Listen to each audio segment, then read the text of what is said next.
Hello मेरे प्यारे दोस्तों। कहानियों का सिलसिला में आप सबका बहुत बहुत स्वागत है। और आज मैं आपकी दोस्त आपके लिए लेकर आई हूँ एक और बहुत ही दिलचस्प कहानी जिसका नाम है ये रिश्ता ओ पैबंद।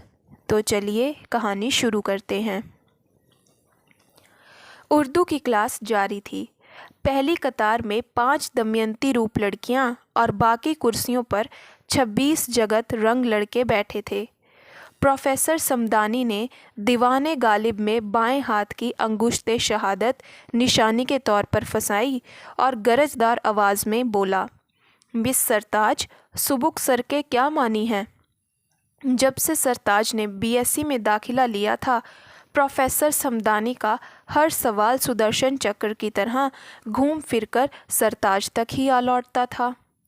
यूं तो उन सवालात की वो आदी हो चुकी थी, लेकिन मिजाज पुरसी के इस अनोखे डब पर आज वो पछाड़ी मारने पर आमादा हो गई। सर, मैंने उर्दू ऑप्शनल ले रखा है, फिर भी कोशिश कीजिए। लड़कों की टोली में नज़रों के परवाने और मुस्कुराहटों के एक्सप्रेस तार दिए जाने लगे। उधर सरताज पर आज बेखौफी का दौरा था। मैंने 10वीं तक कॉन्वेंट में तालीम पाई है सर, मुझे उर्दू नहीं आती। सुबकी के तो ओमानी आते ही होंगे। ये सवाल पूछकर प्रोफेसर समदानी खुद बहुत महजूज हुआ। लड़कों के छत्ते में दबे कहकों की भनभनाहट उठी। सामने कतार में बैठी कबूतरियां दुपट्टों में मुंह दिए क्रेज करने लगी। सरताज की जमरूंदी आंखों पर नमी की हल्की सी तह चढ़ गई। उसने प्रोफेसर समदानी की तरफ निगाह डाली और चुप हो गई।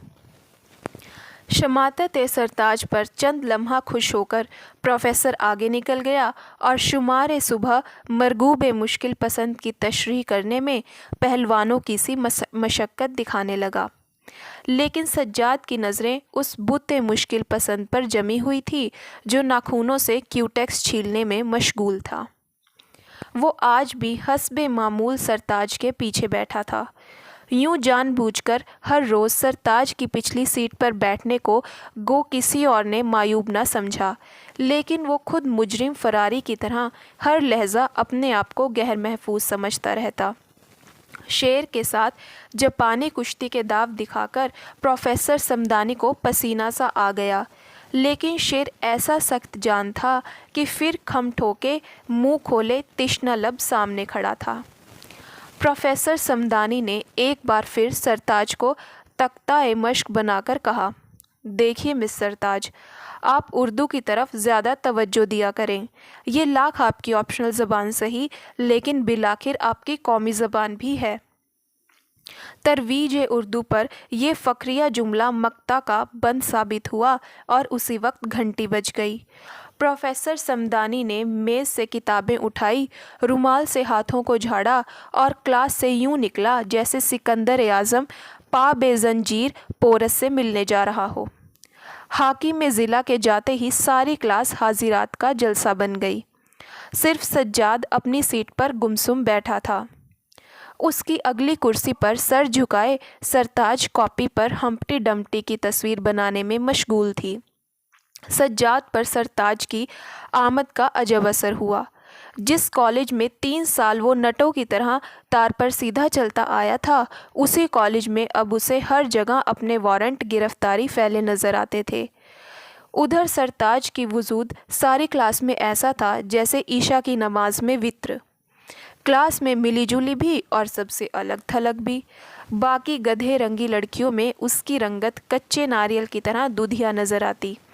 बड़ी बड़ी तीलियां मोंगियां आंखें, जिन पर शों शां करती पर्दापोश पलकें, सदबर्ग जैसा खिला खिला चेहरा, शफ़ाफ अनारदानों से भरा हुआ छोटा सा दहन। वो तो सच्चे सच्चे सरान दीप की स्वरूप नखा नज़र आती थी। उसकी पिछली सीट पर तपस्या करते करते सज्जाद का दिल पोस्त के डोरे की तरह अनगिनत बीजों से अट गया। सज्जाद एक बड़े बाप का बेटा था, लेकिन कुछ तो फितरन शर्मीला दबकीला था। फिर बचपन से निगाहें नीची रखने और महरम और ना महरम की तफरीक ऐसी घुट्टी में पड़ी थी कि किसी लड़की से बात करते रूह फना होती थी। ادھر سرتاج محمود غزنوی کی طرح پے در پے حملے کرتی چلی جا رہی تھی۔ BSc میں داخلہ لیتے ہی کمپنی بہادر کی حکومت چلا دی۔ سرتاج ہی سکہ رائج الوقت قرار پایا۔ کچھ تو خداداد حسن مروب کرتا، کچھ کانوینٹ کے لہجے کی انگریزی مار مار کرتی، کچھ شائستگی اور نسوانی پن کا پلہ منہ توڑ دیتا۔ بیچارہ سجاد محسوس کرنے لگا تھا جیسے وہ ہرن ہو کر شیر کے گھاٹ پر پانی پینے آ اترا ہو۔ باقی سارا وقت وہ سرتاج کا عمل دخل رہتا تھا، لیکن پروفیسر صمدانی کی کلاس میں وہ چھچھندر کی طرح چھپتی پھرتی۔ اردو کی کلاس میں اس کے کانوں میں لویں سرخ کمکمے کی طرح جل اٹھتی، سبزہ رنگ آنکھوں پر بادل چھا جاتے، دودھیا رنگت کبھی سرسوں کی طرح پھول اٹھتی، کبھی شنگرفی ہو جاتی۔ صمدانی صاحب کو بھی جانے کیا قد تھی کہ ہر مشکل لفظ اسی سے پوچھتے، ہر شعر کا آغاز انجام اسی پر ہوتا۔ کھڑکی دار پگڑی جیسی باقی مٹی کے عطر جیسے مشام انگیز پارے کے کشتے جیسی نایاب لڑکی جب ایسی ماتوب ٹھہرتی تو سجاد کا دل غصے سے بھر جاتا۔ وہ پچھلی سیٹ پر بیٹھا بیٹھا پروفیسر صمدانی کو مارنے کے کئی منصوبے بناتا، لیکن بیچارہ پشتینی امیروں کی طرح کم ہمت اور کم کوشش تھا۔ رات کو سینے پر آیت الکرسی دم کرتا، تب کہیں نیند آتی۔ صبح اٹھتے ہی سورہ الناس کا ورد نہ کر لیتا تو دن بھر وسوسوں کا شکار رہتا۔ سرتاج سے مراسم بڑھانے اور پروفیسر صمدانی کو مقدر سے مارنے کے پلان تل ملا کر رہ جاتے۔ جب سجاد کے دل میں تمناؤں کی نمکولیاں اتنی لگ گئی کہ دل کا ڈنٹھل بوجھ سے ٹوٹنے لگا تو وہ دن رات نمازیں پڑھنے لگا۔ وہ ان تمناؤں کو دل سے یوں نوچا کرتا جیسے بچے گلاب کی پتیاں توڑا کرتے ہیں۔ اسے ان تمناؤں کے نجس ہونے کا پورا یقین تھا۔ وہ ان لوگوں میں سے تھا جو ہاتھ ملانے کے بجائے ہاتھ کٹوانے کو احسن سمجھتے ہیں۔ وہ سرتاج سے بھولی بھالی مقتیر بیلوس لا تکلف محبت کرنا چاہتا تھا، لیکن برے خیال نہ جانے کیوں آپ ہی آپ سر نکال بیٹھتے۔ تاجی کی آنکھیں انار دانوں سے بھرا دہن دودھیا رنگت کوندے کی طرح اس کی طرف بڑھتے۔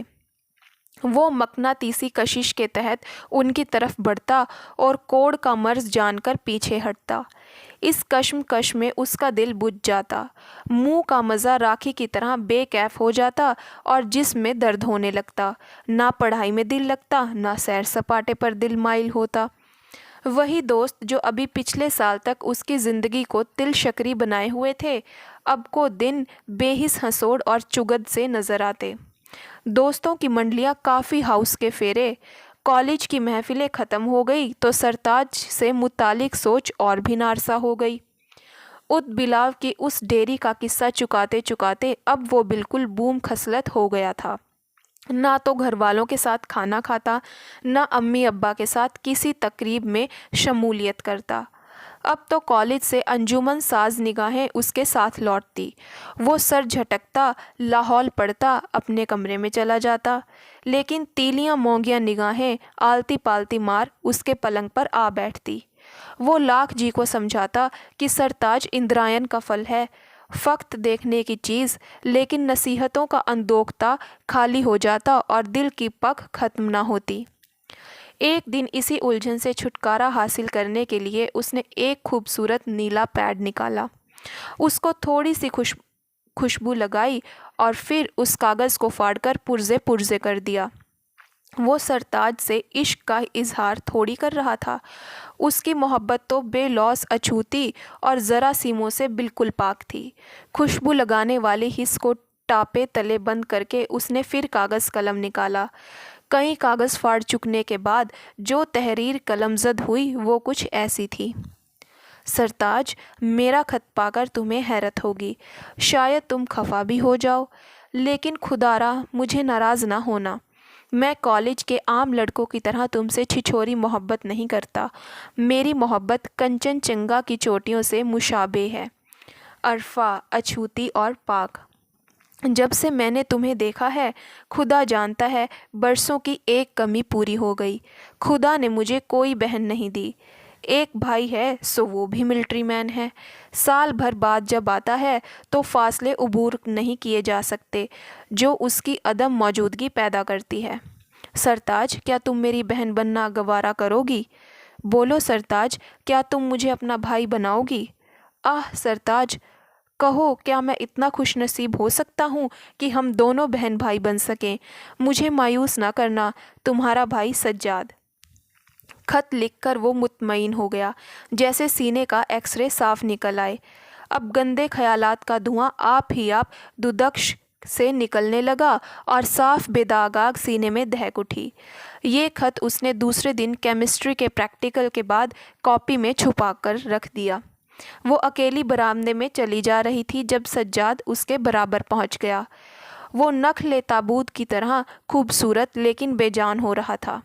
ہتھیلیوں میں پسینہ اور تلووں میں جلن سی محسوس ہونے لگی تھی۔ مس سرتاج؟ کیا ہے؟ مس سرتاج نے مڑ کر دیکھا۔ جب تک شوق کا ابلک سجاد کے زانوؤں تلے تھا۔ لیکن کیا ہے کا تازینیہ لگتے ہی رقص تمنا بے قابو ہو گیا۔ بہت ہی چاہا کہ زکن بڑھتا چلا جائے لیکن پٹکھنی کھا کر گر گیا۔ بڑی بے جان آواز سے بولا، مس اگر آپ خفا نہ ہوں تو۔ بات کیا ہے؟ آری کٹاری آواز میں سرتاج نے پوچھا۔ میں آپ سے کچھ کہنا چاہتا ہوں۔ میں سن رہی ہوں، فرمائیے۔ میں نے اس خط میں اپنا مفہوم بیان کر دیا ہے، تفصیل کے ساتھ۔ سجاد نے اپنی پریکٹیکل کی کاپی آگے بڑھا دی۔ شاید سرتاج نے گالی دینے کے لیے منہ کھولا تھا اور چانٹا مارنے کے لیے ہاتھ اٹھایا تھا، لیکن اسی وقت پیچھے سے لڑکوں کے کہکے کا ایک ریلا آ نکلا اور نہ جانے کیا سوچ کر تاجی نے کاپی پکڑ لی۔ سجاد کی ٹانگیں خوشی اور خوف سے سنگ لرزہ کی طرح کانپنے لگی۔ اس نے نہ تو سرتاج کی طرف مڑ کر دیکھا اور نہ کسی کلاس میں جانے کی تکلیف کی۔ سیدھا گھر واپس آیا اور رضائی لے کر لیٹ گیا۔ اس پر خفقان کی سی کیفیت طاری تھی اور ایک ایک کی 10 چیزیں نظر آتی تھی۔ دوسرے روز سرتاج نے اسے پہلی گھنٹی کے بعد ہی برآمدے میں پکڑ لیا۔ پہلے یہ بتائیے آپ مجھے کیوں بہن بنانا چاہتے ہیں؟ فضا میں مجیرے بجنے لگے۔ کیونکہ میری کوئی بہن نہیں ہے، نظریں نیچی کر کے سجاد بولا۔ لیکن کلاس میں اور لڑکیاں بھی تو ہیں، آپ ان میں سے کسی کو بہن کیوں نہیں بنا لیتے؟ اس کلا جنگ کا جواب اس نے پہلے نہ سوچا تھا۔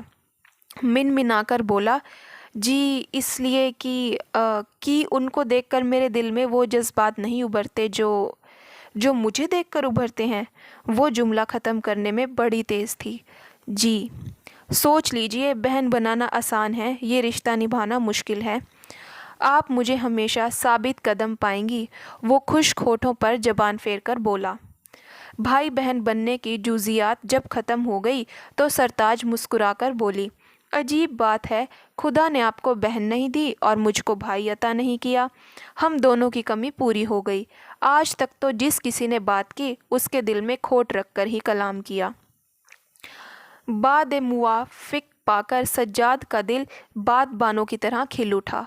گھر پہنچ کر پہلی بار اس نے کمرے کی کھڑکی کھولی، سیٹی بجاتے ایک وضو کیا اور شکرانے کے نافل پڑھنے کے بعد فلم دیکھنے کا ارادہ کیا۔ اس وقت وہ سرتاج کو اپنی بہن کے روپ میں ہر طرف بکھری ہوئی پا رہا تھا۔ بہن کی باتیں سوچتے سوچتے نہ جانے کہاں سے گندے خیالات کی ہرمل دل کی مقطر آگ میں آ گری۔ تڑ تڑ جلنے کا شور اٹھا اور چمنی اندھے دھوئیں سے بھر گئی۔ یہ برے برے خیالات سرتاج کے وجود پر چھاپا مارنا چاہتے تھے۔ سجاد نے بہت سر پٹکا، طبیعت کو نکیل پکڑ کر درست کرنا چاہا، لیکن یہ خیالات پیچھا چھوڑنے والے نہ تھے۔ یتیم خانے سے آئے ہوئے وردی پوش مانگنے والوں کی طرح گھر در کے وارث بن کر کھڑے ہو گئے۔ ان سے بچتا بچاتا سجاد بازار جا پہنچا۔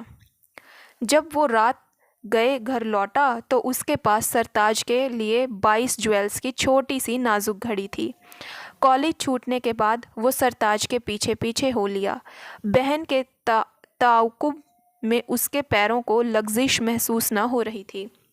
میں آپ کے لیے کچھ لایا ہوں۔ اس بار سرتاج ذرا بھی نہ بدکی بلکہ بڑے احترام سے راستہ چھوڑ کر کھڑی ہو گئی۔ सज्जाद ने जेब में से घड़ी की लंबोतरी डिबिया निकाली, ढकना खोला और तोहफा सरताज तक बढ़ा दिया। नीली मखमली सतह पर स्टेनलेस स्टील की नाजुक घड़ी टिकटिका रही थी और उस पर कागज़ की छोटी सी एक कतरन पड़ी थी। सरताज ने डिबिया पकड़ी तो उसका वजूद मुकम्मल सिपास गुजारी का इश्तिहार बन गया। आंखों में हल्की सी नमी, खमीदा टांगे, कन्हैया रूप आगे पीछे। उसने चिट को उठाया। उस पर रकम था, अपनी बहुत ही प्यारी बहन के लिए। बड़ी रिक्कत के साथ सरताज घड़ी को उसकी तरफ बढ़ाते हुए बोली, खुदा की कसम ये बहुत ज़्यादा है सज्जाद भाई। भाई लफ्ज़ की अदायगी इस नाजुक दहन पर भारी, नामानूस और अजनबी सी लगी। एक भाई अपनी बहन के लिए जो कुछ करना चाहता है, इसका अंदाज़ा आपको नहीं हो सकता। सिपासनामा अब तमामतर आँखों में आ बसा। बहुत बहुत शुक्रिया, लेकिन अम्मा खफा होंगी। ना जाने कैसे बुज़दिली की मियाद मुकर्रा ख़त्म हो गई और सज्जाद दिलेरी से बोला, मैं खुद अम्मा से मिलकर माफ़ी मांग लूँगा। हाय सच, आप आएंगे हमारे घर? बहन बुलाए और भाई ना आए, ये कभी हुआ है? बुरे बुरे ख्याल उसके जी को सलसलाने लगे और वो बार बार बहन भाई के रिश्ते को उन ख्यालात की रोशनी में परखने लगा। सरताज ने कॉपी खोली और पेंसिल से उन पर लाइनें खींचने लगी। साथ वाले सफ़े पर हम्प्टी डम्प्टी की तस्वीर सज्जाद का मजाक उड़ा रही थी। यहाँ से आप दाहिने हाथ मुड़ जाइए, सामने छोटा सा बाजार है, उसे गुजर जाइए सारा। फिर कट पीस की 2-4 दुकानें आएंगी, आखिर में एक टॉल भी आएगा बाएं हाथ। उससे आगे वर्कशॉप है मोटरों की। ऐन उसके सामने हमारा घर है, मकान नंबर 313। याद रहेगा ना आपको? ये बाज़ार, कट पीस की दुकानें, टॉल, वर्कशॉप, मकान नंबर 313 सब उसके दिल पर कुंदा हो गए। ये रास्ता उसे जाना पहचाना नज़र आने लगा। आप ज़रूर आइएगा, सरताज ने इसरार किया। उसकी नज़रें हरियल तोतों पर जमी थी। ऐसी सब्ज़ सब्ज़ आँखें उसने पहले कभी ना देखी थी। क्या हुआ भाईजान? सज्जाद की महवियत देखकर सरताज बोली, बस ऐसे ही अपनी खुशनसीबी पर रश्क आ रहा है। ऐसी प्यारी बहन किस्मत अच्छी हो तो ही मिलती है। सरताज खिलखिला दी। उड़ती फाख्ता का जोड़ा सज्जाद की नज़रों में घूमने लगा।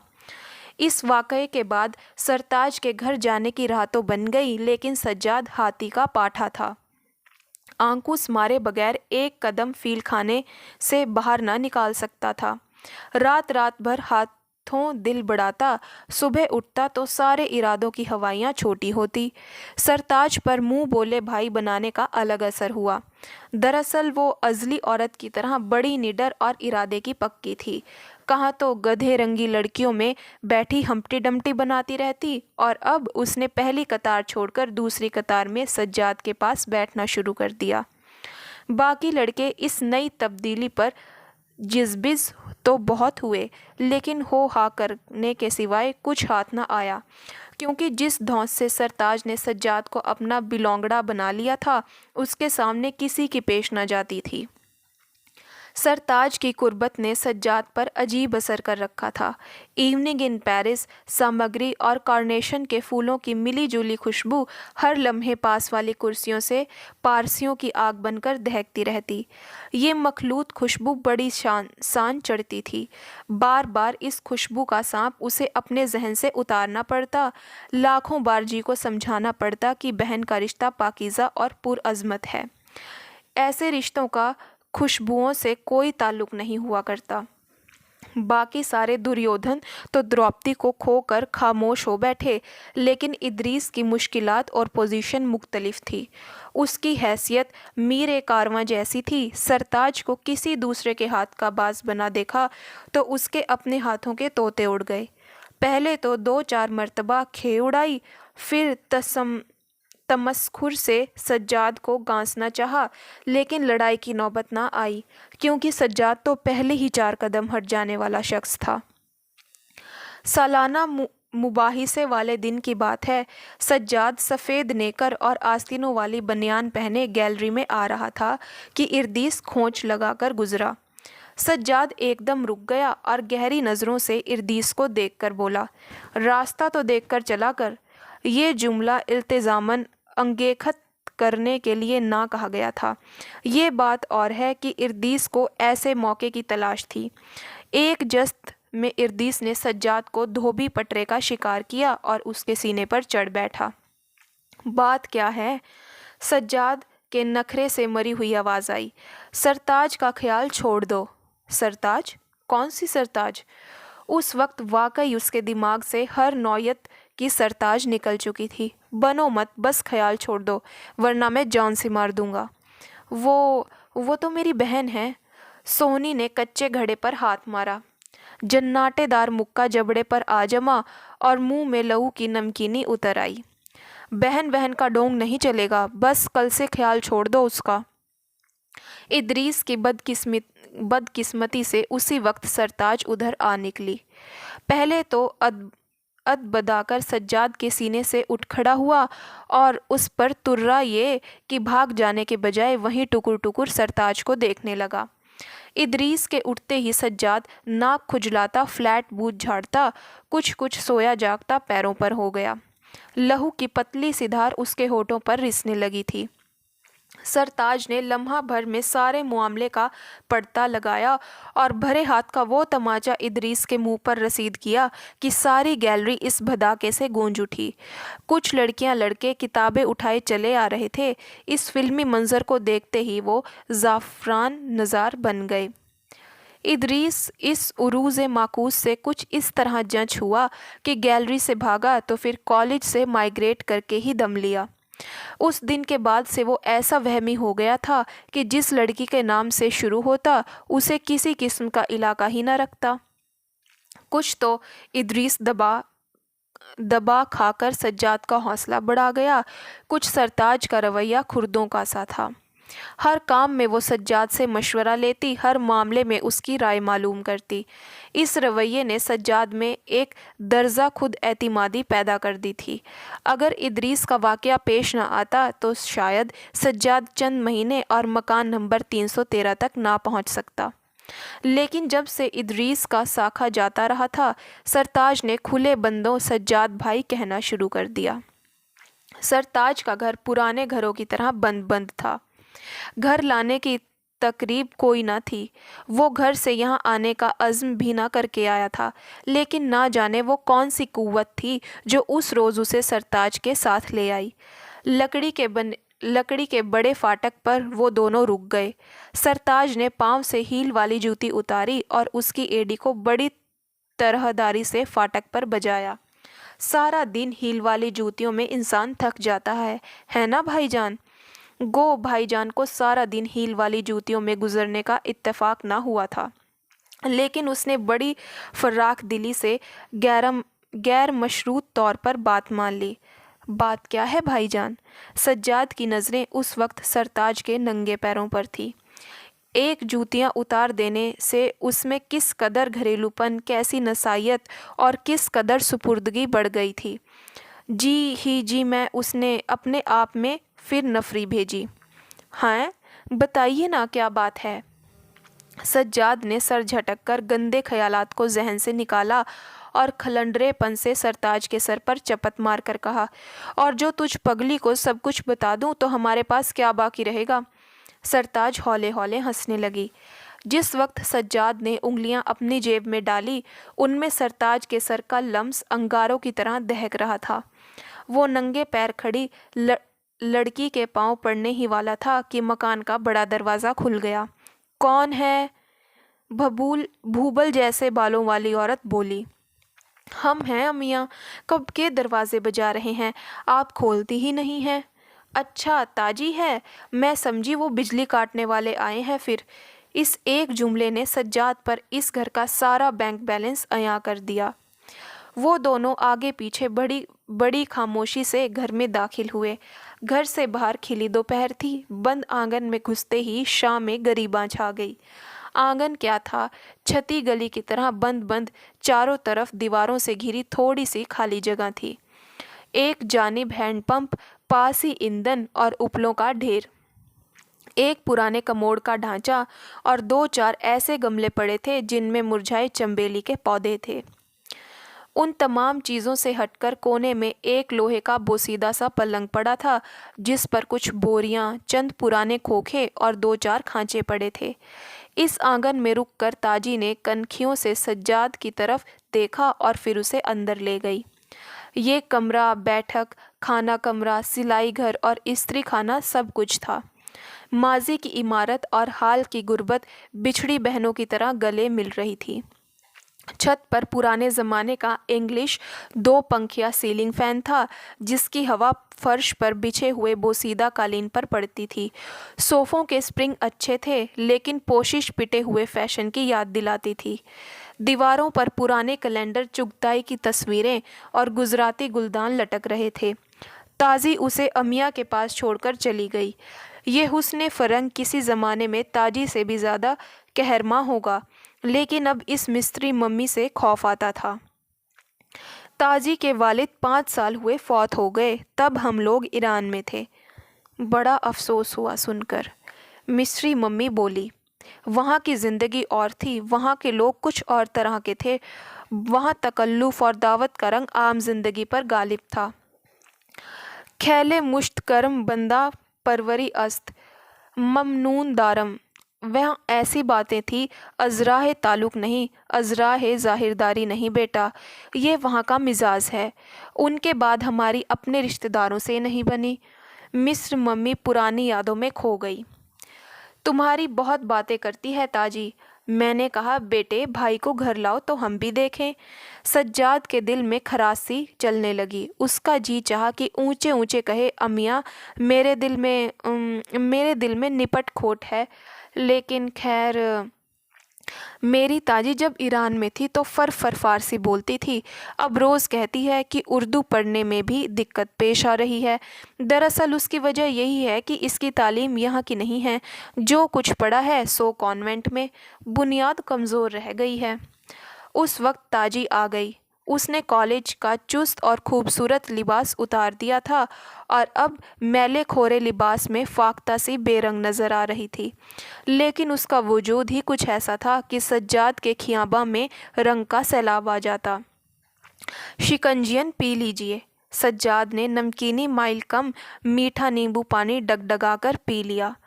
इस घर में गुर्बत सुर्ख ख्वानपोश से ढकी हुई थी। आधे घंटे में सज्जाद ने महसूस किया कि इस घर में वो आसूदगियाँ नहीं जो उसके 2 मंजिला चिप्स के फर्शों वाले घर में हैं। लेकिन ना जाने क्या बात थी कि इस घर में हैंडपंप से पानी निकालकर अजीब राहत होती। बावर्ची खाने की चौकी पर बैठकर तवे से उतरती रोटी खाकर हलक तक खुशी से भर जाता। दौलत के बाद इस घर का अजब लुफ्त था, जैसे पुलाव कोरमे के बाद गुड़ की छोटी सी रोड़ी। ताजी के हुस्न की बनावट रद्दे पर रद्दा चढ़ाए ऊंची इमारत में बदल रही थी। इस ऐवान का जलवा वो खुद अपनी नज़र बचाकर देखता। ताजी को देखकर जो तूफ़ान नाशकीबा उसके जी में उठता, उसे उठते उठते तला तुमको वो कुछ ऐसी नाताकशी बख्शता, कुछ ऐसी कमज़ोरी अता करता कि सारी मोहब्बत एक बोल में भस्म हो जाती। एक दिन मिस्त्री मम्मी ने बेतकल्लुफ़ी से कहा, तुम ताजी को उर्दू पढ़ा दिया करो। घड़ी 2 घड़ी कमबख्त वो कोई प्रोफेसर समदानी है, ख्वाम खां बेचारी को तंग करता है। ना अमिया, ख्वाम खां भाईजान का वक्त जाए होगा। ताजी बोली, तू हम माँ बेटे की बातों में ना बोला कर। हाँ पढ़ा दूंगा जी, ज़रूर पढ़ा दूंगा। वादा तो सज्जाद ने बड़े खुले दिल से कर लिया, लेकिन दिल यह सोच सोच कर ही नीम भ्रष्ट हुआ जाता था कि हर रोज़ कौन ताजी के कुर्ब का यूं मुतहम्मिल हो सकेगा। और बिलफर्ज मुतहम्मिल हो भी गया तो वो सब शेर, वो सारी इश्किया शायरी किस आवाज़ में, किस तौर पर समझानी मुमकिन होगी। पहले ही दिन बदशगुनी हुई। गर्मियों के दिन थे। हैंडपंप से हटकर लोहे के पलंग के पास ताजी ने मेज़ लगाया, उस पर लट्ठे का मेज़पोश डाला, टेबल फैन चलाया और मेज़ के इर्द गिर्द 2 कुर्सियां रखकर वो दोनों बैठ गए। पंखे की हवा तेज़ थी और वो सिर्फ फास्ट पर ही काम करता था। सारी हवा ताजी को चूम चाट कर सज्जाद तक आती थी। ताजी का दुपट्टा कभी कॉपी पर गिरता, कभी मछेरे के जाल की तरह सज्जाद के मुंह पर गिरता।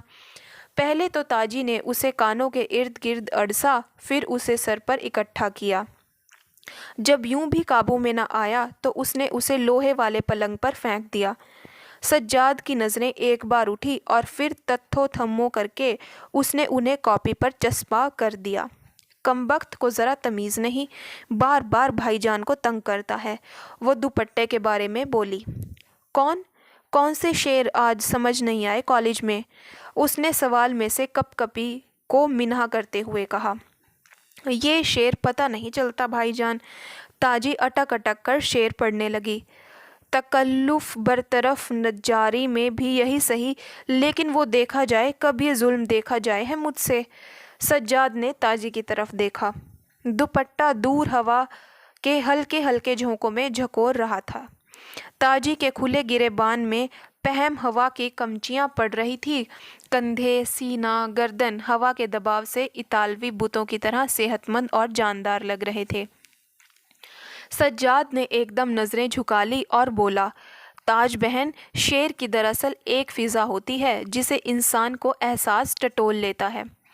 अभी आप में वो एहसास पैदा नहीं हुआ, इसलिए बेहतर होगा अगर शेरों की तशरीह करने से पहले चंद दिन रोज़ाना 5 शेर याद किया करें। कुछ दिनों में आपकी बैकग्राउंड बन जाएगी, फिर आपको शेर समझने में कुछ ऐसी दिक्कत ना महसूस होगी। पहले दिन पढ़ाने की फ़िज़ा कुछ ऐसी नाजुक हो गई थी कि जल्द ही सज्जाद को घर लौट जाना पड़ा। दूसरे दिन पहले तो सज्जाद पढ़ाने के महरले याद करके बिदकता रहा। जितनी ज़्यादा ठंडे आंगन की याद भड़कती, उसी कदर वो उस तलखा बेशीरी से डरता था। लेकिन जब सब्र को यारा ना रहा तो उसने अपना मोटरसाइकिल निकाला और मकान नंबर 313 की तरफ चल दिया। आंगन में पहले ही टेबल फैन फुल स्पीड से चल रहा था। आज ताजी ने बाल धो रखे थे और हवा से कुछ हटकर यूं बैठी थी कि उसके बाल फिज़ा में तैर रहे थे, जल परी की तरह, हैमलेट की ओफिलिया की मानिंद। भाईजान, मैंने 6 शेर याद किए हैं, आप सुनेंगे तो खुश हो जाएंगे। सच? सज्जाद डरा डरा कुर्सी के किनारे पर बैठ गया। ताज़ी फर फर शेर सुनाने लगी। सज्जाद की स्याह ऐनक मेज़ के किनारे पड़ी थी। ताज़ी ने शेर सुनाकर उसे उठा लिया और सांस की नम देकर उसे पोंछने लगी। इस शेर के माने मुझे समझ नहीं आए भाईजान। हैं? कहरगर अब भी ना बने बात की उनको इनकार नहीं, और मुझे इब्राम बहुत है। इब्राम के माने जानती हो ताज बहन? बहन का लफ्ज़ बड़ी मुश्किल से निकला। जी नहीं। सब्ज़ा रंग आंखें भी साथ ही बोली। किसी डिक्शनरी में मतलब देखे थे? फ़िरोज़ उल लुगात के इसके मतलब नहीं है भाईजान। अच्छा। ऐनक साफ करके ताजी ने सज्जाद की कोहनी के पास रख दी। इब्राम के मानी हैं इसरार, ताकीद। मतलब समझ गई अब? जी नहीं। शेर दोबारा पढ़ो और इब्राम के मानी जहन में रखो। ताज़ी उसकी तरफ देखकर शेर पढ़ने लगी।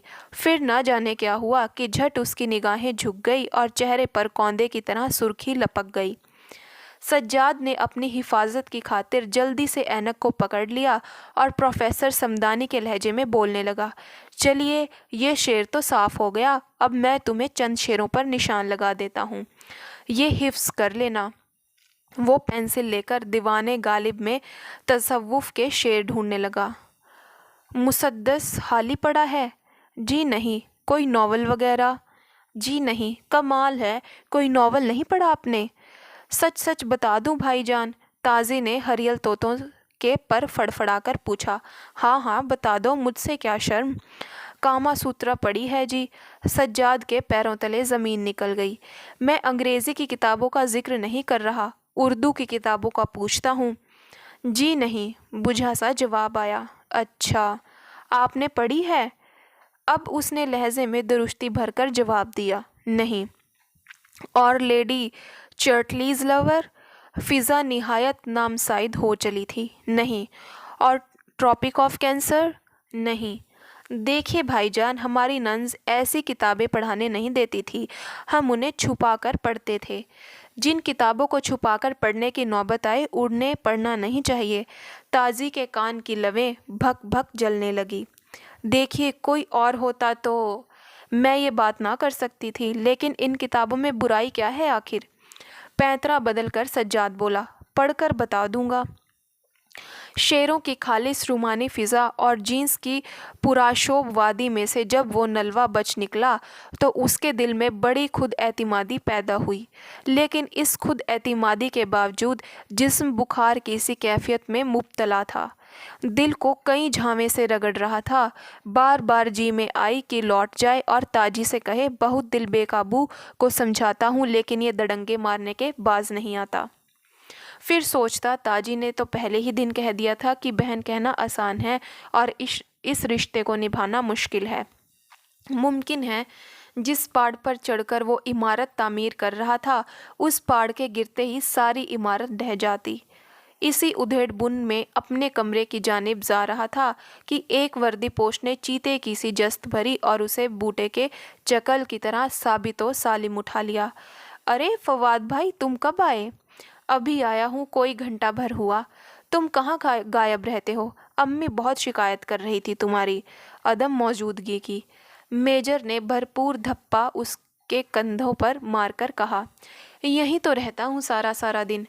मेजर फवाद मेज़ पर खालिस फौजियों के अंदाज में बैठ गया। अम्मा मशकूक हो रही हैं। खौम खां कहती हैं, रोज़ अपने किसी क्लास फेलो को पढ़ाने जाते हो? आंख मारकर फवाद ने सवाल किया। सज्जाद को वहमो गुमान तक न था कि अम्मी उसके बैरूनी मशागल से इस हद तक वाकिफ़ हैं। तुम लोगों के मज़े हैं, पढ़ाने को भी गर्ल्स ही मिलती हैं और हम लोगों को कोरे अनपढ़ रंगरूट पढ़ाने पड़ते हैं अंडे डंडे की मदद से। अंडे डंडे की मदद से भाई, वो लोग तो वर्ड्स समझते हैं ना अल्फ़ाबीट। उन्हें तो बताना पड़ता है डंडा मानी सीधा अलिफ और गोलाई मानी अंडा। अच्छा ये बताओ, ए में कितने डंडे हैं? 3, सज्जाद ने जवाब दिया। राइट। और बी में कितने डंडे? 1। मेजर फवाद ने मुस्कुराकर कहा, यस, 1 डंडा और 2 डंडे। हमने तो सारा इल्म बता दिया। अब तुम्हें अपनी स्टूडेंट से कब मिलाओगे? वो मेरी बहन है। सज्जाद राजा गोपी चंद की तरह राजपाट छोड़ अपनी 100 रानियों से ताल्लुक तोड़ रानी मैनावती को अपनी बहन कहा करता था। बहन? प्रैक्टिकल फौजी ने पूछा। बहन बनाने की क्या ज़रूरत पेश आ गई? ऐसी गलती इमरजेंसी में भी नहीं करनी चाहिए। सज्जाद का खून खौलने लगा। उसे यूं लगा जैसे फवाद उसके राबते हुए शुबह की नज़रों से देखता है। कोक की सौगंध से परे भाई बहन का रिश्ता जैसे मुमकिन ही न था। तुम लोगों की नाजुक हिस्स परेड की नज़र हो जाती है।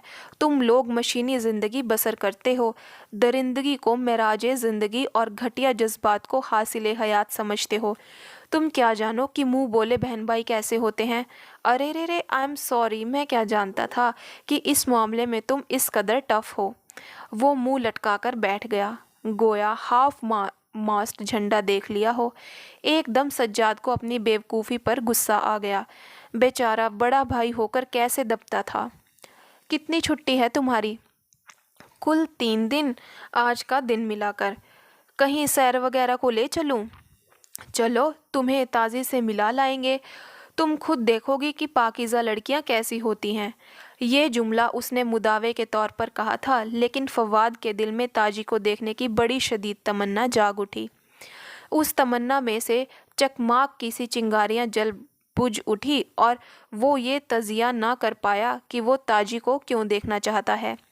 दोनों भाई जब बंद बंद आंगन में दाखिल हुए तो ताजी चौकिल जानवर की तरह भड़क उठी। उसकी गोद में मुसद्दस हाली था और वो ज़ोर शोर से शेर रटने में मशगूल थी। मैं आज अपने भाई जान को भी साथ लाया हूँ।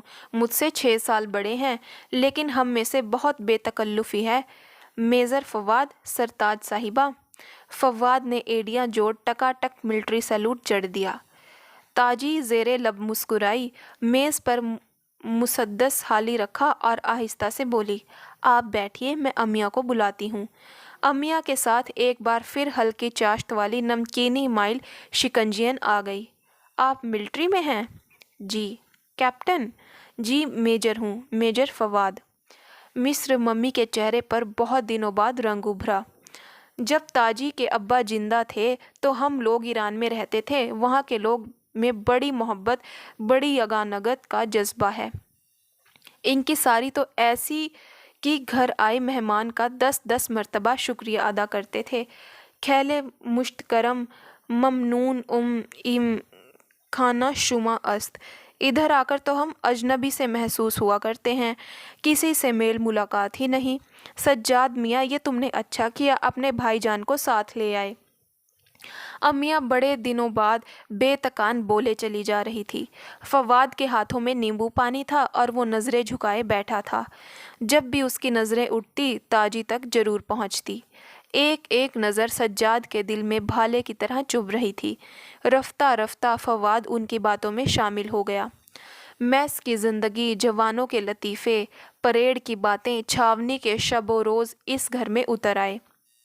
ماں بیٹی بات بات پر ہنس رہی تھی اور سجاد منہ پر کفل لگائے دل کو سارس کی طرح غم کے پیروں میں چھپائے چپ بیٹھا تھا۔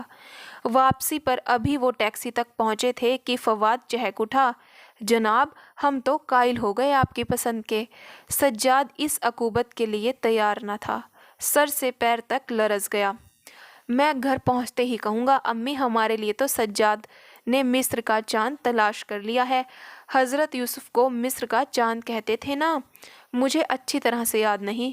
سجاد کے دل میں حضرت زلیخا کی باہیں اٹھا کر شیون کرنا شروع کر دیا۔ کیا سوچ رہے ہیں جناب؟ فواد نے اس کی کمر پر دھپا مار کر کہا۔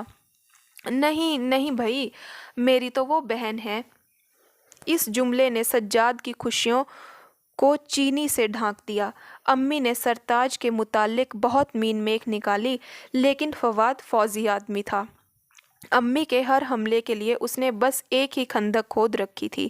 فوراً جواب دیتا، دیکھیے امی اب میں آپ سے کہہ رہا ہوں اور آپ انکار کر رہی ہیں، پھر آپ کی جانب میں اصرار ہوگا اور میں کوڑا جواب دوں گا۔ امی اس فوجی ہٹ کو دیکھ کر سوں سوں کرنے لگی۔ سجاد کو کہنے سننے کا کیا موقع ملتا، وہ تو پہلے ہی ہاتھ کٹوا چکا تھا، تاجی کو بہن کہہ چکا تھا، اب پت رکھنی لازم تھی۔ بظاہر اس میں کسی قسم کا نقص بھی نہ نکال سکتا تھا۔ جب امی بالآخر سرتاج کے گھر روانہ ہوئی تو بیچارے کو ایسی اوس پڑی کہ منہ پر لپیٹ کر اوندھا لیٹا رہا۔ کبھی جی کو سمجھاتا کہ بہن کہہ کر نہ سمجھنا انتہا کی ضلالت ہے، کبھی سوچتا اور جو کہیں فواد سے اس کا رشتہ طے ہو ہی گیا تو ساری زندگی ملیا میٹ ہو جاوے گی۔ جب جی سے جھگڑتے دل کو سمجھاتے بہت شام پڑ گئی تو وہ اپنے وجود سے سنیچر اتارنے سرتاج کے گھر پہنچا۔ آج وہاں ٹیبل فین تھا، نہ پڑھنے پڑھانے کا میز، بند بند آنگن میں آج ہر طرف اجنبی رنگ تھا۔ وہ چپ چاپ لوہے کے پلنگ پر بیٹھ گیا۔ سارا گھر خاموش تھا۔ بچپن میں اس کی انا جو سے ڈرایا کرتی تھی، سو جاؤ جلدی ورنہ جو آ جائے گا، دودھ پی لو نہیں تو جو اٹھا کر لے جائے گا، چلو نہاؤ، اچھا نہیں نہاتے نہ سہی، آپ ہی جو سمجھ لے گا تم سے۔ آج اسے ان کمروں میں کسی جو کے ٹہلنے کی دبی دبی چاپ سنائی دے رہی تھی۔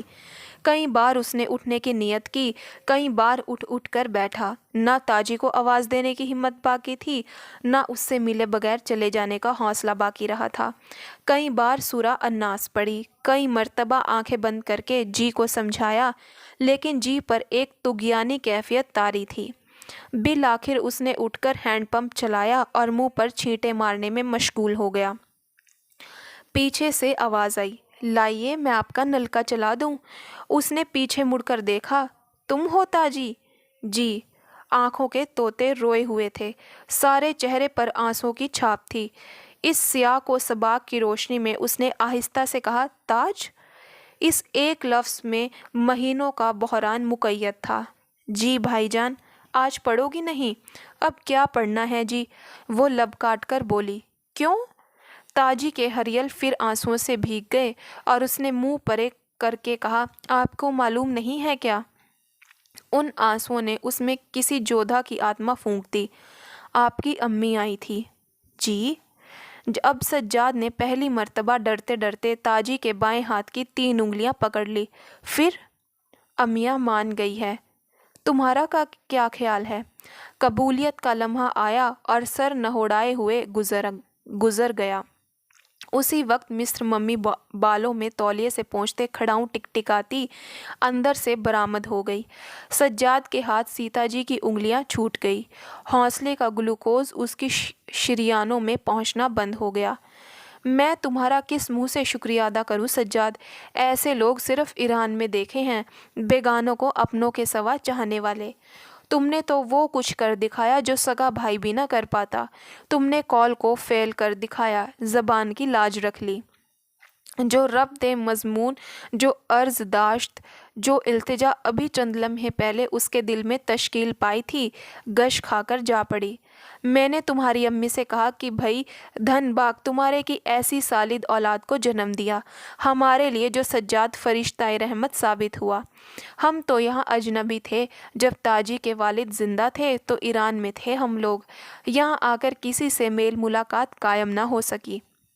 सज्जाद ने तो कोख जने से भी ज़्यादा हक अदा किया। वो खामोशी से बैठा ईरान के लोगों की बातें सुनता रहा। इस वक्फे में खुदा जाने कितनी गुमसुम तमन्नाओं का सुथराव हो गया। बस एक फ़िक्र है मुझे। जाड़े के बादलों में सूरज ने पहली बार शक्ल दिखाई। जी, वो क्या फ़िक्र है? इसी एक फ़िक्र पर इसकी सारी उम्मीदों का असास थी। ये फ़िक्र छोटी छोटी किश्तियों का पुल था जो आनन फानन चढ़े पानियों पर तामीर हो गया। कहिए कहिए, मैं सुन रहा हूँ। आपकी अम्मी कहती है फवाद को कुल 3 दिन की छुट्टी है। इस अरसे में निकाह हो जाना चाहिए कम से कम। भला इतनी जल्दी इंतज़ाम क्यों कर होगा? सज्जाद को महसूस हुआ जैसे किसी ने लंबा सा डंडा उसकी हथेली पर अमूदी रखकर उसे सीधा रखने की कैद में लगा दी हो। इस जग संभालने में उसका बाजू शल हो गया। फिर आपने क्या सोचा है अम्मिया? तुम्हारी क्या राय है? तुम्हारी बहन है, जो मशवरा दोगे मैं अमल करूँगी। सज्जाद ने सर झुका लिया। इतने थोड़े से वक्फे में इतने सारे अलल हसाब धचके खाकर वो सन हो गया था, और इस किस्म की रूबकारी के लिए वो हरगिज़ तैयार न था। फिर क्या सोचा तुमने? तुम्हारी अम्मी कहती हैं निकाह ज़रूरी है, रुखसती बाहर में हो जाएगी। क्यों, तुम क्या कहते हो? 3 दिन में निकाह और बाहर में रुखसती? आड़ू और अलूचे के शगुफों के साथ जब खट्टे के दरख्तों में फूल लगते हैं, नारंगी और स्वीट पनीर के फूल खिलते हैं, खुद रो घास के तख्तों पर बैठी हुई नई नवेली दुल्हन हरियल तोतों को 1.25 इंच लंबी झिलमिलियों में छुपाए अनारदानों को सुर्ख ख्वानपोश में बंद किए, झपाक से सारा नफ़ा ताजी का हो गया और वो मुंह तकता रह गया। सज्जाद के लिए अब कोई चारा ना रहा था। उसने हालात के सामने हथियार डाल दिए। निकाह के सारे इंतज़ाम खुद किए, वकील गवाह की जगह दस्तखत किए और अपने हाथों ताजी को फवाद की तहवील में दे दिया। इतने थोड़े वक्फे में इतने सारे हादिसात ने रेल पेल कर उसे नीम जान कर दिया था।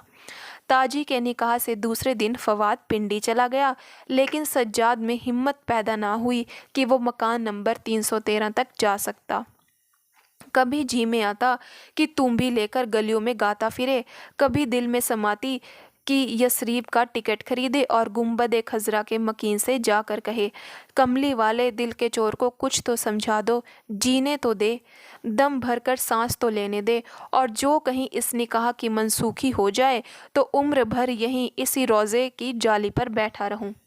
ना जाने ये सज्जाद की तमन्ना की गैबी कारक दरगी थी या फवाद के बेएहतियाती से मोटरसाइकिल चलाना शिकस्त तो रेखत का बाइस बना। बहर कैफ निकाह से पूरे 2 माह बाद अचानक फवाद का मोटरसाइकिल भट्टे की ईंटों से लदे हुए ट्रक से टकरा गया। सज्जाद के जायचे में हालात के उलट फेर की यही नौयत ना थी। बरसों उसे यही महसूस होता रहा, गोया चीले ठोंगे मार मार कर उसका भेजा खा रही हूँ। ताजी के बालों में सफ़ेदी आ चुकी थी, लेकिन आंगन वही था। उसी तरह कोने में लोहे का पलंग पड़ा था, पुराने खांचे खोखे कमोड का ढांचा वही था। कुछ तब्दीली आ गई थी तो ताजी में। उसके लब सोए हुए तमाम बच्चों की तरह आपस में सिले रहते। हरियल तोते अब फाख्ता रंग और बेजान हो चुके थे। बातों में वो दिलरुबाई बाकी ना थी, ना आवाज़ में मजीरे बजने की कैफियत। बरसों की खामोशी ने अंदर ही अंदर उसे खंडल डाला था। खुनूक सी शाम थी। मुंडेर पर शाम पड़े घर जाने वाली चिड़ियाँ चहचहा रही थी। आंगन में रात का सा समा था। सज्जाद अंदर दाखिल हुआ तो उसके हाथों में बहुत सारी कापियां थी और बीएससी उर्दू के पर्चे थे। ये सारे पर्चे उसे रातों रात देखने थे। वो लंबी सी सांस लेकर पलंग पर बैठ गया। आज उसकी कमर में फिर बहुत दर्द था और वो एमए की क्लास को पढ़ाने की बजाय सारी दोपहर स्टाफ रूम में बैठा चाय के साथ एस्प्रो पीता रहा। ना जाने इतने सारे साल क्यों कर गुजर गए बगैर किसी तस्फिये के, बगैर किसी समझौते के। वो हमेशा की तरह शाम को ताजी के घर जाता और घड़ी दो घड़ी बैठकर लौट जाता।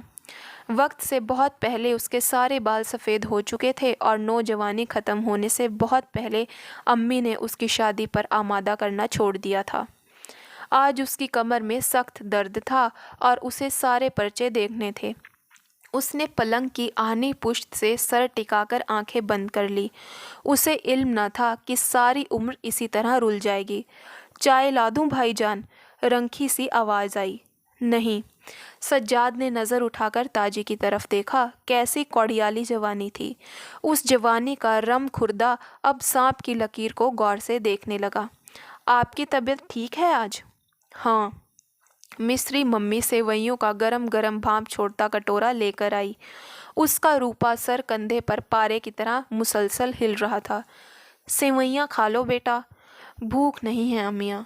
वो दोनों खामोशी से एक दूसरे को तकते रहे। सज्जाद? जी। तुम सा बेलौस मोहब्बत करने वाला मैंने कोई नहीं देखा। बरसों बाद सज्जाद की नज़र तेज़ी से चलने लगी। तुम्हारा दुख मुझसे देखा नहीं जाता। कोई मरे हुए भाई के साथ यूं मिट्टी हुआ है। मोटे मोटे आंसू उसकी ऐनकों पर आ गिरे। ताजी का अगर कोई असली भाई भी होता तो यूं सारी उम्र ना गंवाता जिस तरह तुमने गंवा दी। ताजी आहिस्ता आहिस्ता वापस जाने लगी। तुम शादी कर लो बेटा, अम्मिया ने भुरभुरे से लहजे में कहा। उसकी नज़रें ताजी तक होकर लौट आई। शादी? अब बहुत देर हो गई है अम्मिया। ताजी ने सेकंड के 1000वें हिस्से में पलट कर देखा और चलने लगी। और ज़रा सोचो अम्मिया, वो कौन सी औरत है जो मेरे और ताजी के रिश्ते को समझ पाएगी, जो ताजी को मेरी बहन मेरी भाभी समझेगी। लोग तो असली रिश्तों को कुछ नहीं समझते। बताइए, मुंह बोले रिश्तों को कोई क्या जानेगा। आंगन में रात छा गई। वो लोहे के पलंग पर अब भी खामोश बैठा था। अम्मिया कभी की सो चुकी थी। आंगन के ऊपर छोटे से स्याह आसमान में मध्यम मध्यम सितारे दहक रहे थे। वो एकदम अपने आप से अपनी ज़िंदगी से थक चुका था और रात ख़त्म होने में न आई थी। फिर दरवाज़ा खोलकर ताजी निकल आई। आज वो ऐसी मिस्र मम्मी लग रही थी जिसका रूप किसी ज़माने में बहुत कहरनामा होगा। घर नहीं जाएंगे सज्जाद भाई? घर? कौन से घर? अपने घर, ताजी ने बहुत आहिस्ता कहा। नहीं, सज्जाद ने नज़रें उठाकर जवाब दिया। वो दोनों कई कर्न खामोश रहे। फिर सज्जाद ने रुकी रुकी आवाज़ में कहा, अम्मिया के साथ वाले कमरे में मेरा बिस्तर लगा दो, मैं अब घर नहीं जाऊंगा। ये फैसला कई बरसों से चमगादड़ की तरह उसके जहन में घूम रहा था। लेकिन सज्जाद भाई, लोग क्या कहेंगे? क्या तुम्हें कोई शुबा है? नहीं भाईजान, लेकिन मैंने तुम्हें पहले ही कह दिया था कि हम बात निभाने वाले हैं। जब एक बार बहन कह दिया तो सारी उम्र समझेंगे। वो कापियों का गट्ठा उठाकर अम्मिया के साथ वाले कमरे में दाखिल हो गया। कबूलियत का आखिरी मौका आया और गर्दन झुकाए चुपचाप ताजी के पास से होकर गुजर गया। ताजी ने लोहे के पलंग पर अपना आप छोड़ दिया। ना जाने इतनी सारी सिसकियां कब से उसके सीने में मुक़य्यद थी। दोस्तों, कहानी यहीं समाप्त हुई। आपको यह कहानी कैसी लगी कमेंट बॉक्स में ज़रूर बताइएगा और मेरी वीडियो को लाइक और शेयर करना बिल्कुल मत भूलिएगा और मेरा चैनल भी ज़रूर सब्सक्राइब कीजिएगा। और जिन मेरे प्यारे दोस्तों ने मेरे चैनल को सब्सक्राइब किया है उन सब का बहुत बहुत धन्यवाद। आप सब ऐसे ही अपना प्यार दिखाते रहें और मेरा हौसला बढ़ाते रहें दोस्तों। धन्यवाद।